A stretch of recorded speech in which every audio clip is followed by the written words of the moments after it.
messieurs, chers collègues des deux versants des Pyrénées, bonsoir. Je suis honoré et heureux de contribuer à la clôture de ce séminaire autour des 10 ans de Forespire, instance qui nous est chère à tous. Je n'ai pas pu être des vôtres tout au long de la journée, tout au long des débats, car j'essayais de vendre du bois de l'autre côté de la région. Si je vous en parle, c'est d'une part pour vous demander de m'excuser, de ne pas avoir été parmi vous. C'est aussi parce que je n'ai pas oublié, et Alain Morette me l'a rappelé hier soir, qu'au départ de la belle histoire de Forespire, il y a un projet commercial qui a évolué avec le temps, mais c'était bien l'idée initiale et qu'il faut sans doute encore faire vivre. C'est aussi parce que les propriétaires forestiers le savent, il est bien difficile aujourd'hui de mobiliser du bois dans les Pyrénées, pour différentes raisons. Vous le savez, les marchés sont aléatoires, nous subissons des contraintes naturelles fortes, ça a été évoqué je crois tout au long de la journée. Nous sommes assez gâtés également en matière d'aléas. Si je constate les derniers mois, nous avons connu dans les Pyrénées la tempête Klaus, la tempête Xynthia, plus récemment des dégâts de neige dans les Pyrénées ariégeoises. Il y a aussi quelques contraintes administratives parfois pour mobiliser du bois en forêt.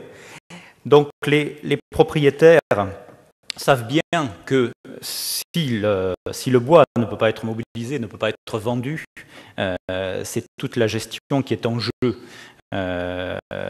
parce qu'il n'est plus possible de pratiquer le renouvellement de la forêt, parce que l'entretien des équipements, y compris les équipements dédiés à l'accueil du public, ne se fait plus. Et même les mesures environnementales ne peuvent être financées. Alors certes, il y a des financements, les forestiers bénéficient de financements européens, financements nationaux, financements régionaux. Forespire a développé une expertise pour mobiliser des financements autour de projets forestiers et environnementaux, mais ce n'est pas toujours à la hauteur des enjeux, parce que l'enjeu, c'est bien l'avenir de cette forêt pyrénéenne, largement façonnée par l'homme. C'est cet avenir qui est en jeu. Alors, ce qui me semble fondateur du projet Forespire encore aujourd'hui et qui l'anime, c'est une vision bien européenne de la forêt, qui est à la fois très ancienne puisqu'elle a plusieurs siècles et très moderne. C'est ce qu'on appelle la gestion multifonctionnelle. Aujourd'hui, on parlera plutôt de développement durable, mais c'est bien d'associer économie, écologie et aspects sociaux. C'est bien de ça qu'il s'agit.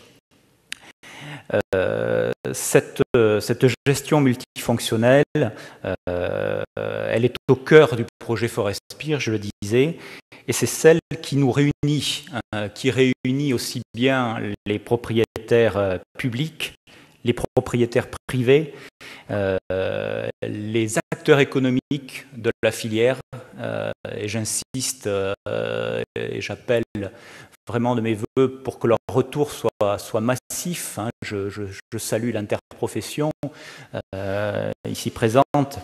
C'est bien autour de la mobilisation de ces acteurs des deux côtés des Pyrénées que va dépendre l'avenir de la gestion multifonctionnelle de notre forêt pyrénéenne. Alors les enjeux sont forts, les inquiétudes aussi, mais ce qui peut nous rendre optimistes, il me semble, c'est que au bout de 10 ans, et vous en avez témoigné tous au cours de cette journée, il s'est vraiment constitué une entité Forespire, un cadre de travail, des habitudes de travail qui ont permis de monter des dossiers concrets, de renforcer les liens entre les partenaires, y compris au niveau français. Forespire a été un élément de synergie, et ce qui nous permet aujourd'hui d'envisager des projets au travers du schéma stratégique qui est porté par les communes forestières, au travers d'autres projets liés au bois énergie, sur lesquels nous travaillons en ce moment avec M. Cabé activement, et nous espérons voir émerger un peu dans l'esprit de ce que nous ont présenté nos collègues aragonais.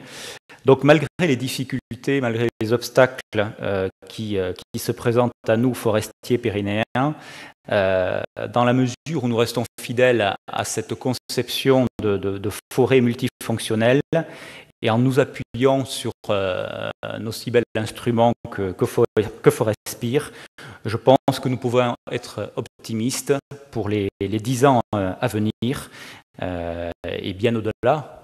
Je le souhaite véritablement à Forespire en tant que vice-président de son conseil de gérance, et je lui souhaite vraiment bon vent. Merci à tous.